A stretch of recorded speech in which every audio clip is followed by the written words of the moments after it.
हर्षित landmark, सपनों का घर जैसा आप चाहते हैं हम बनाते हैं। 1, 2 एवं 3 BHK ready position flats. Call 9827321321।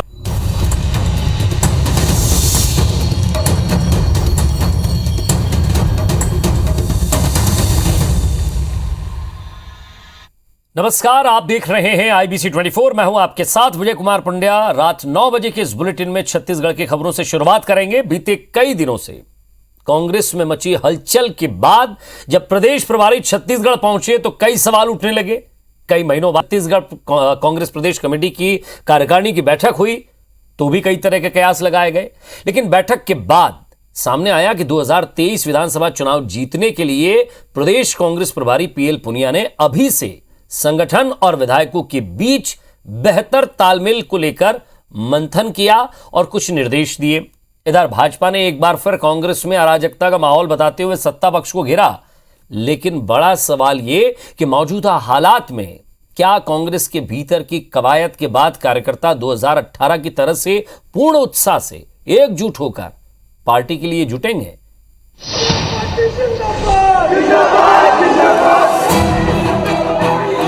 Chhattisgarh में 2023 विधानसभा चुनाव से पहले सत्ताधारी कांग्रेस पार्टी किसान, गरीब, मजदूर और आदिवासी वर्गों को पार्टी के साथ जोड़े रखना चाहती है। पार्टी का दावा है कि राज्य की 60% से ज्यादा आबादी के लिए सरकार के कामों की बदौलत कांग्रेस अगले विधानसभा चुनाव में भी जीत दर्ज करेगी। लेकिन कांग्रेस पार्टी के सामने सबसे बड़ी चुनौती है सत्ता और संगठन के बीच सामंजस्य बैठाए रखना। विधायकों और मंत्रियों का तालमेल, आम कार्यकर्ताओं की समस्याओं पर वक्त रहते सुनवाई, इन्हीं मुद्दों पर कार्यकारिणी की बैठक में प्रदेश प्रभारी PL पुनिया ने मुख्यमंत्री भूपेश बघेल और प्रदेश कांग्रेस अध्यक्ष मोहन मरकाम की मौजूदगी में लंबी बातचीत की। दरअसल पहले भी कांग्रेस कार्यकर्ताओं ने विधायकों की शिकायत पुनिया से की थी, जिसके बाद दिए गए निर्देशों का पालन कराने को लेकर एक बार फिर से मंथन हुआ है।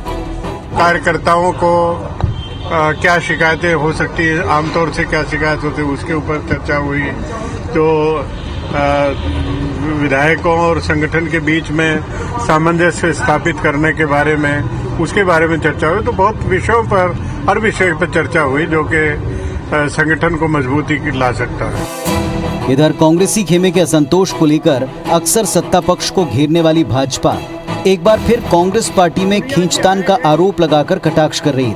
परंतु पुनिया जी अगर आए हैं तो जरा ये स्थिति स्पष्ट करें, जो छत्तीसगढ़ में स्थिरता का माहौल हो गया है, पूरी तरह यहाँ का विकास अवरुद्ध हो गया है और आज तो ये स्थिति हो गई है कि छत्तीसगढ़ ऐसा लगता है कि भगवान भरोसे है।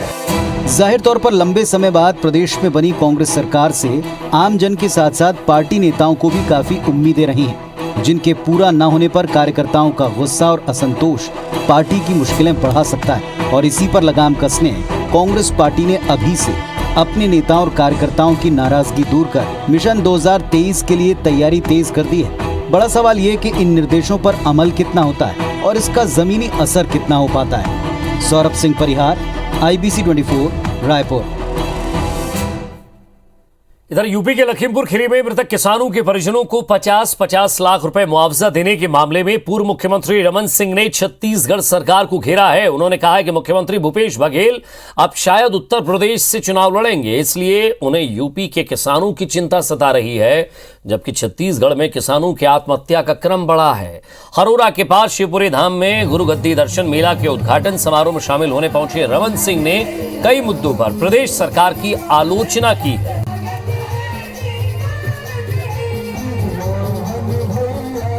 भूपेश आने वाला चुनाव उत्तर प्रदेश से आके लड़ेगा। उसको छत्तीसगढ़ से कोई मोह माया नहीं है। 3 आदिवासियों की मौत हो जाती है सलगेर में। पूरे सरगुजा क्षेत्र में यानी कम से कम 20 से 25 आदिवासियों की मौत हो गई।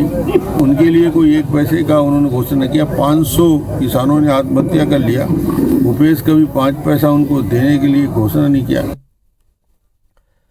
और छत्तीसगढ़ विधानसभा स्पीकर चरणदास महंत रायगढ़ पहुंचे, जहां उन्होंने निजी कार्यक्रमों में हिस्सा लिया और मनोकामनेश्वर महादेव मंदिर पहुंचकर पूजा अर्चना की है।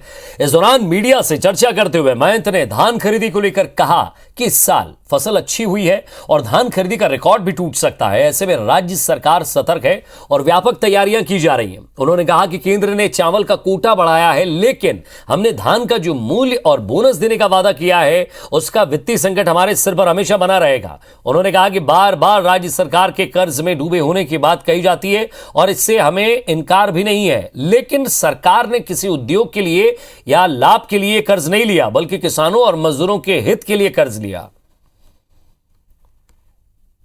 कि हमने किसानों को जो भाव देने की बात कही है, उनको जो उपलब्ध कराने की बात कही है, जितना रुपया, वो एक संकट बना हुआ है। वित्तीय संकट हमेशा हमारे सर पर रहता है। स्थितियाँ तो वास्तविक में कर्ज तो लेना ही पड़ेगा ना।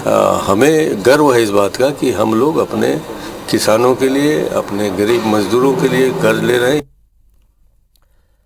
कवर्धा में हुए विवाद के 11 दिन बाद आज गृह मंत्री ताम्रध्वज साहू और वन मंत्री मोहम्मद अकबर कवर्धा पहुंचे, जहां पहले जिला प्रशासन और पुलिस विभाग के अधिकारियों की बैठक ली। इसके बाद सर्व समाज प्रमुखों के साथ बैठकर शहर में फिर से शांति बनाए रखने के लिए चर्चा की गई। उन्होंने पूरे इस मामले में निष्पक्ष कार्रवाई का भरोसा भी दिलाया।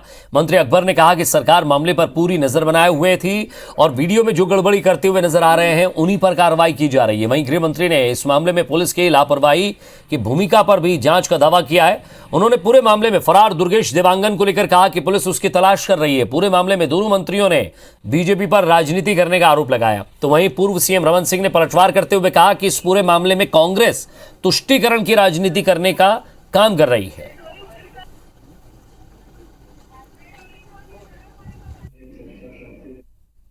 आज जब स्थिति सामान्य है तो और अच्छा मजबूती से ये स्थापित हो जाए, शांति हो जाए, इस कारण माननीय गृह मंत्री जी आए हैं। कोई जांच वांच के संबंध में नहीं आए। देखिए, पुलिस अपना काम कर रही है, कानून को अपना काम करना है। आपने जो एक पक्षी जो आप जो बता रहे हैं, ऐसा कोई बात नहीं है। देखिए, दोबारा कभी स्थिति इस प्रकार न बने या बनेगी, इस पर भविष्यवाणी तो किसी कोई कर नहीं सकता।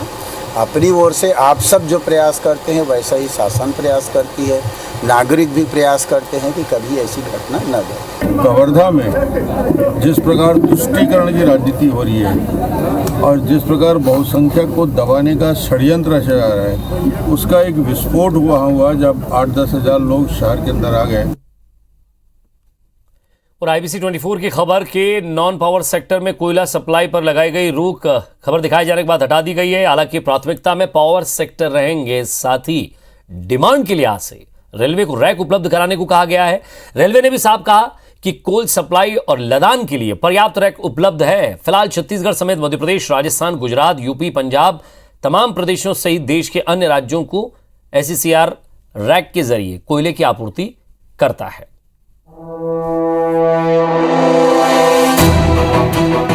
देश में कोयले को लेकर मचे घमासान के बीच छत्तीसगढ़ से सभी को बड़ी आस है। इसकी वजह यहां से सबसे ज्यादा उत्पादन होने वाला कोयला है। कोयला संकट के बीच केंद्रीय स्तर पर गठित क्राइसिस रिस्पांस टीम ने स्थिति को देखते हुए कोल मंत्रालय को पत्र लिखकर पावर सेक्टर को प्राथमिकता में कोयला सप्लाई करने को कहा है।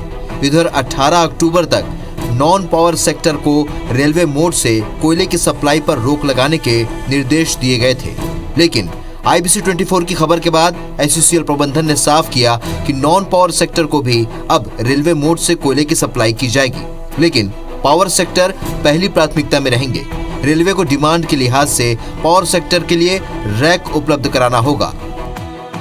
पावर सेक्टर को ही कोयला देंगे। यदि ऐसी कोई सूचना आई है तो वह भ्रामक है, निराधार है तथा इस संबंध में SCCL के संबंधित विभाग द्वारा रेलवे को भी स्पष्टीकरण दे दिया गया है। हमारी ऐसी कोई मंशा नहीं है।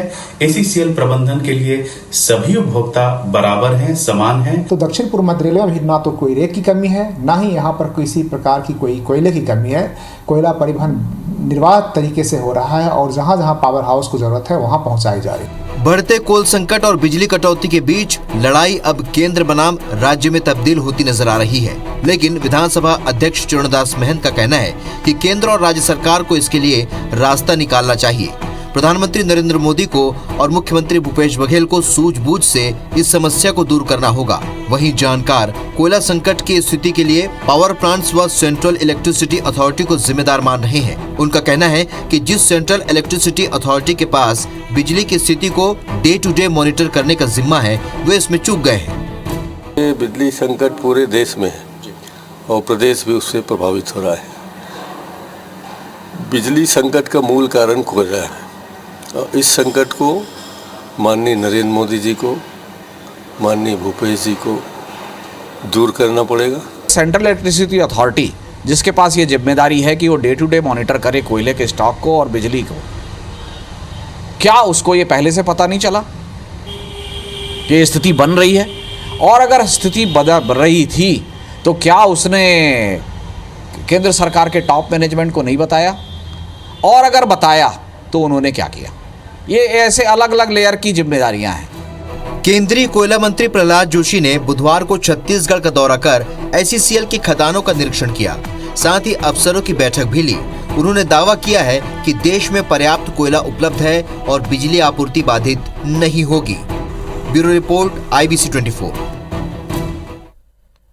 और केंद्र सरकार की ओर से मिले चावल को राज्य में नहीं बांटने के मामले में स्वास्थ्य मंत्री टी.एस. सिंहदेव ने कहा है कि भाजपा के पास सबूत और आंकड़ा हो तो पेश करे और बताए कि केंद्रीय राज्य मंत्री रेणुका सिंह के गृहग्राम में कितना चावल घोटाला हुआ है। सूरजपुर जिले के दौरे पर आए स्वास्थ्य मंत्री ने कहा कि कौवा कान ले गया कहने से काम नहीं चलेगा। अगर उनको जानकारी है तो बता दें कि अजबनगर में कितना घोटाला हुआ, सूरजपुर में कितना घोटाला हुआ, भैया थान में कितना घोटाला हुआ, उड़गी में कितना घोटाला हुआ। केंद्रीय मंत्री जी हैं रेणुका सिंह जी, उनके गांव रामानुज नगर में कितना घोटाला हुआ, कौवा कान ले गया। बताओ तो घोटाला कहाँ है, बता दो तो उसकी जांच हो जाएगी। और सरकार छत्तीसगढ़ में 20 अक्टूबर से श्री धन्वंतरी दवा योजना शुरू करने जा रही है, जिसके तहत 169 शहरों में 188 ऐसे मेडिकल स्टोर खोले जाएंगे जिनमें मरीजों को दवा की एमआरपी में 50% से अधिक छूट दी जाएगी। मुख्यमंत्री भूपेश बघेल 20 अक्टूबर को इस योजना का शुभारंभ करेंगे। इन दुकानों में 251 प्रकार की जेनरिक दवा, 27 सर्जिकल सहित स्वास्थ्य से जुड़े अन्य संसाधन मौजूद रहेंगे। इसमें खासकर सर्दी, खांसी, बुखार, ब्लड प्रेशर जैसी आम बीमारियों के साथ साथ गंभीर बीमारियों की दवाएं भी शामिल हैं। लघु वनोपज संघ द्वारा बनाए गए हर्बल उत्पादक भी इन दुकानों में उपलब्ध रहेंगे। योजना की शुरुआत 85 Shri Dhanvantari generic medical stores के साथ की जाएगी। योजना का संचालन नगरीय प्रशासन विभाग की तरफ से किया जाएगा और अगले चरण में इन दुकानों से दवा की होम डिलीवरी की भी व्यवस्था शुरू की जाएगी। सबो स्वस्थ जम्मू सुघ्घर की परिकल्पना को साकार करने की ये पहल है। छत्तीसगढ़ में महिलाओं को सशक्त बनाने के लिए कई योजनाएं बनाई जा रही हैं। उन्हीं में से एक है महिला सदस्य के नाम पर जमीन की रजिस्ट्री कराने का पंजीयन शुल्क, जिस शुल्क में 1% की छूट दी जाती है। लेकिन इस महत्वाकांक्षी योजना को सिस्टम ने पलीता लगा दिया है। ऑनलाइन रजिस्ट्री सॉफ्टवेयर में छूट का प्रावधान नहीं होने से प्रदेश की आधी आबादी इस हक से महरूम रही है। कैसे, ये रिपोर्ट देखिए आप। आज के दौर में लोगों की डेली रूटीन में टेक्नोलॉजी की एक अहम जगह है। लोगों के काम को आसान करने और समय बचाने के लिए टेक्नोलॉजी बहुत हेल्पफुल है, लेकिन एक गड़बड़ी की वजह से कभी कभी लोगों का हक भी छीन जाता है। छत्तीसगढ़ में ऑनलाइन रजिस्ट्री के लिए IT सॉल्यूशन इंडिया नाम की कंपनी ने एक वेबसाइट बनाई है, जिसकी खामी से महिलाओं को उनके हक से महरूम कर दिया गया। IT सॉल्यूशन वाले ने जो सॉफ्टवेयर तैयार किया है वो सॉफ्टवेयर में गड़बड़ी है और इसकी जानकारी जो है, इसकी जो हमने BS नायक जो पंजीयक हैं उनको भी बताई, तो उनके द्वारा भी कोई संतोषजनक जवाब जो है आज दिनांक तक नहीं दिया गया है। अब आपको बताते हैं पूरा मामला क्या है। दरअसल सरकारी आदेश के मुताबिक महिलाओं के पक्ष में की जाने वाली किसी भी तरह की रजिस्ट्री में 1% की छूट मिलती है। रायपुर में भी एक शख्स ने किसी महिला को जमीन दान में दी, लेकिन रजिस्ट्री के वक्त सॉफ्टवेयर की गड़बड़ी सामने आ गई। सॉफ्टवेयर में स्टाम्प ड्यूटी के रुपए में 2,49,407 रुपए की गणना कर दी गई, जबकि महिला दान ग्राहिता होने के चलते राशि 1% कम यानी 2,07,500 होनी थी।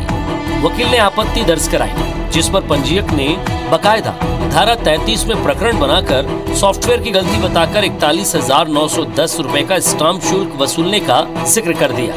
हालांकि अब कलेक्टर सौरभ कुमार ने इसे जल्द ही ठीक कराने और अतिरिक्त शुल्क वापस दिलाने की भी बात कही है। महिला होने के नाते शासन के द्वारा जो उनको छूट प्रदान की गई है, रजिस्ट्री में स्टाम्प की जो छूट है 1% की, वो उनको मिलना चाहिए।